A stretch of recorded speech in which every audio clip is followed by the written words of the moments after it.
Try to content yourself with the breath right now. After all, it is a path that leads somewhere good. And it doesn't save all its goodness for the end of the path. If you're willing to watch the breath, get to know it, play with it a bit, try to see what kind of breathing feels good. It gives you an anchor in the present moment, so the mind isn't running out after all kinds of things. It's got a basic sense of well-being right here.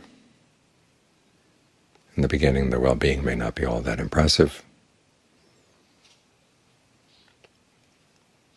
but it's like a plant.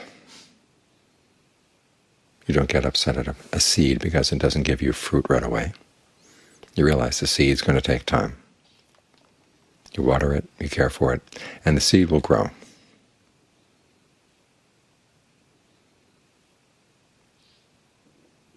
So talk to your mind and make it contented with what it's doing right now.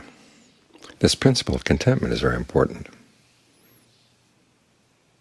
It lies at the basis of what the Buddha calls the traditions of the noble ones, or like the family traditions of the noble ones.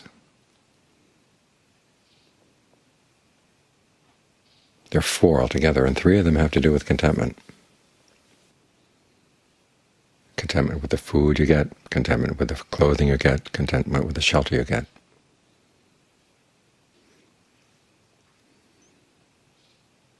Especially if you're ordained. You have very little control over these things. Sometimes you get a lot, sometimes you get a little. We tend to be a little spoiled here at Wat Metta. But there's no guarantee that things will always be good.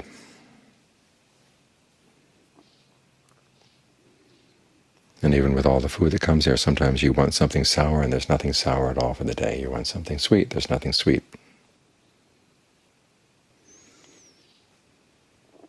I've had times in the past when I was in Bangkok, and I had to walk down the street in the afternoon, and they had grilled chicken all on the street, and I kept thinking, boy, grilled chicken would be really nice. And then I'd get it in my bowl the next day, and it would make me sick. So after a while, you begin to learn not even to think about what the food is going to be. The same goes with the clothing, same goes with the shelter. And putting up with these limitations, because you find you have freedom. Now, the limitations, of course, are the precepts. This you can't do, that you can't do. I was surprised when I ordained how many rules there were. I knew there were the 227 rules in the Patimokkha. I hadn't realized there were other rules as well, and I kept running into those. Of course, there's always a sense of frustration, because sometimes the things you do as a layperson, and perfectly okay as a layperson, are not okay as a monk. You begin to feel hemmed in a little bit. But then you realize this is a very small price to pay for the freedom you get to work directly with your own mind. And that's what the 4th tradition of the Noble Ones is about. As the Buddha said, you delight in developing and you delight in abandoning. This is an area where you are not content. In other words, you don't say, well, my mind is just okay as it is. I'll put up with having greed, I'll put up with having aversion, I'll put up with having delusion, I'll put up with the suffering that comes from these things. That's not what you do. You're discontent with the fact that the mind is creating suffering for itself. And you want to learn how to delight in abandoning unskillful qualities and developing skillful ones, which often is the opposite of what we've been doing. We tend to delight in developing our craving. We don't delight in abandoning it. The idea seems very restrictive, it seems very unpromising. But the more you think about it, the more you realize, okay, this is what's causing your suffering. So you learn how to delight in the fact that you are able to overcome a particular craving. It may not be once and for all that particular craving, but you're able to overcome it this instance.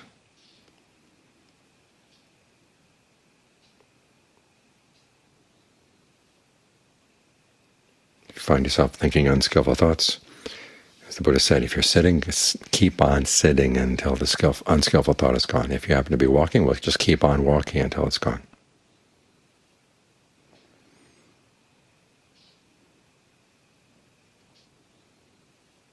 And then when it's gone, and the next morning when you wake up, remind yourself you're really glad that you were able not to give in to that thought, not to keep weaving it, as they say in Thai. So that's what it means to delight in abandoning.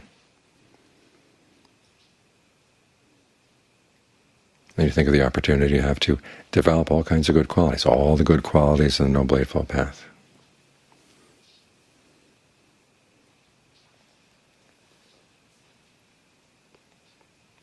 As long as you're not worried about your food, not worried about your clothing and your shelter, you have lots more time,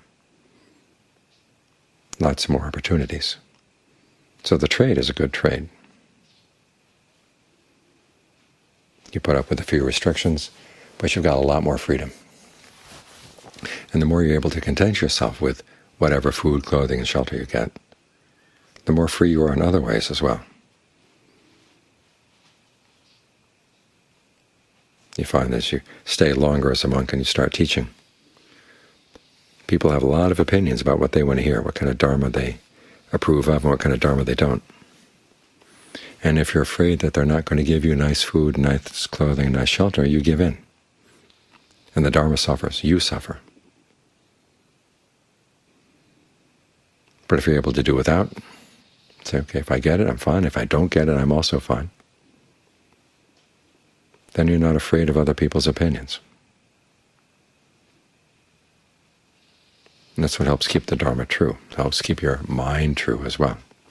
As the Buddha said, when you practice these traditions of the Noble Ones, you conquer your discontent. In whatever direction you go, you're a conqueror in that direction. In other words, the traits of the mind that would make you give in to pressure to squeeze and distort the Dharma, you're able to overcome.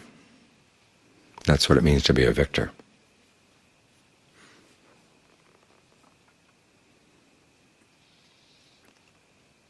And so when you're willing to put up with whatever happens to come in terms of food, clothing, and shelter,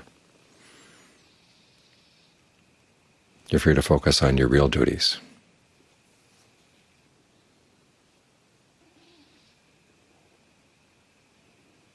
Again, this is something I found in my experience as a new monk. The cook we had in the kitchen was miserable. And I'd learned how to cook before I ordained, and it was always frustrating to me that she would take perfectly good food and ruin it. I was getting all worked up about it until I realized, wait a minute, getting worked up about it means nothing at all. No matter how worked up I am about it, it's not going to change her cooking. And it's eating into my time to practice.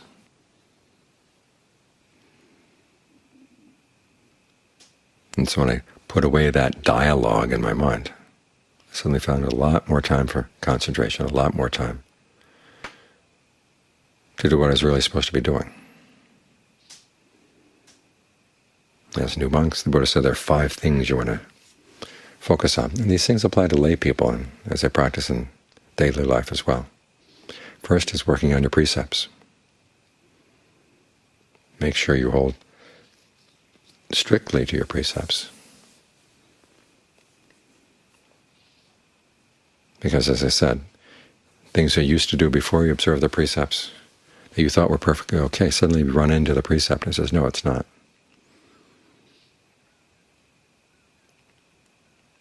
It's holding you to a higher standard.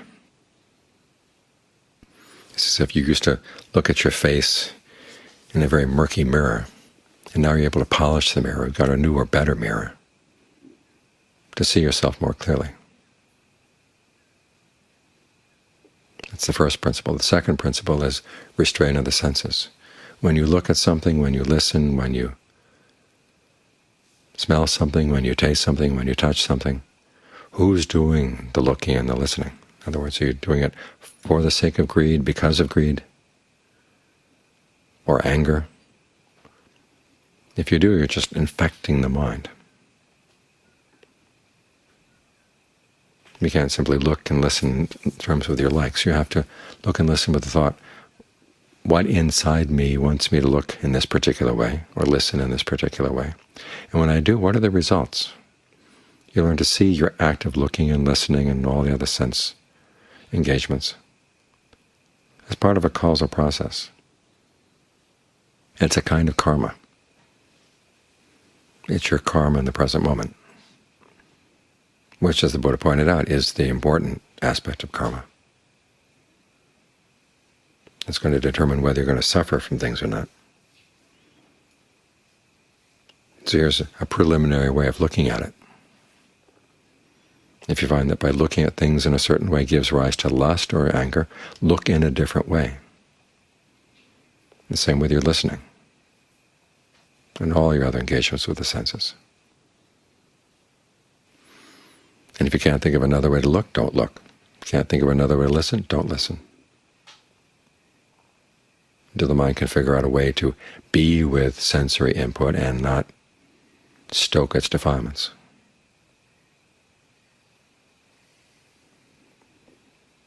The third principle is you show some restraint in your speech.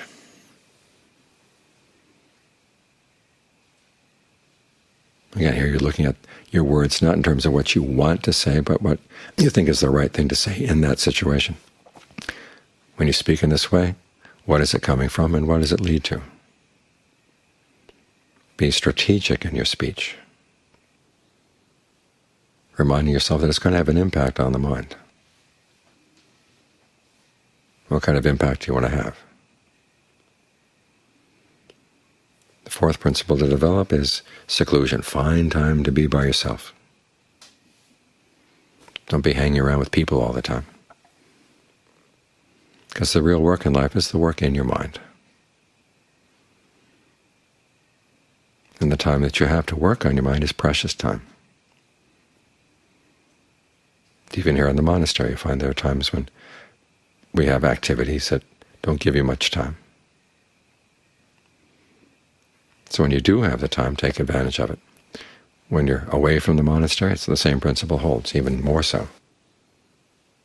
The world doesn't give you time to practice. You have to take it. You have to make it. Find whatever little cracks of free time you have and try to expand them like a plant growing in a sidewalk. There may not be much space, but you've got that crack there, and so you send out your roots, and then the roots grow. And they create more room for themselves.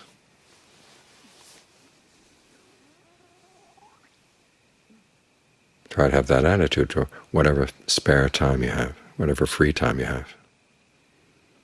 Not just where you're sitting with your eyes closed, but as you go through the day. Here around the monastery, when you're doing chores, there's plenty of time to be with the breath as you're working on sweeping and making brooms and all the other activities that are involved in living here. And finally, the fifth principle is developing right view, realizing that if there is suffering, it's not coming from outside. The suffering that's weighing your mind down is coming from inside. You've got to look at what's going on in the mind. Another aspect of right view is directly connected to those traditions of the noble ones. It's not simply that you learn to be content with food, clothing, and shelter, and learn to delight in abandoning and developing. It's also that you learn how not to exalt yourself and disparage others over the fact that you have these qualities and they don't. Remember the basic image of the Buddha as a teacher. He was a doctor. And we who are practicing the Dharma have illnesses in our mind. And so we're treating our own illnesses, and it doesn't have anything to do with other people treating their illnesses. There's no competition.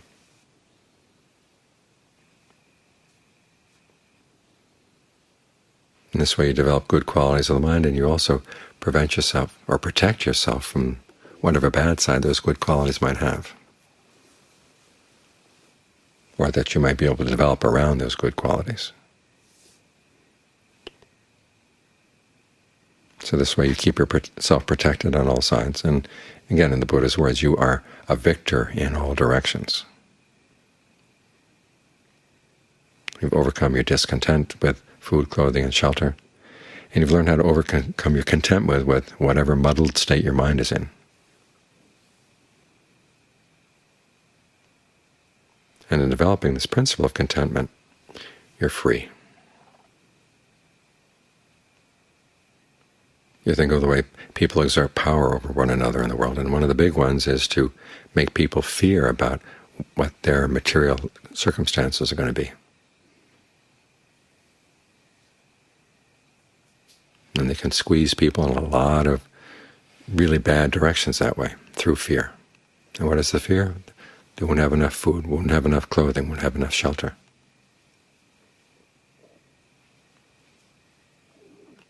But if you'd overcome that fear, then you're free from all that unskillful pressure.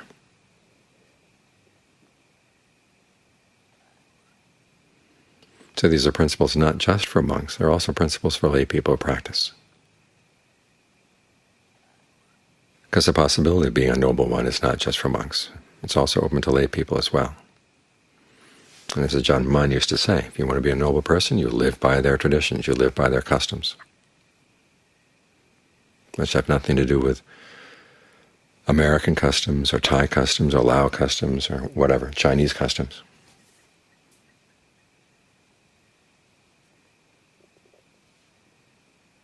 It's through living with the customs of the noble ones that you become noble too.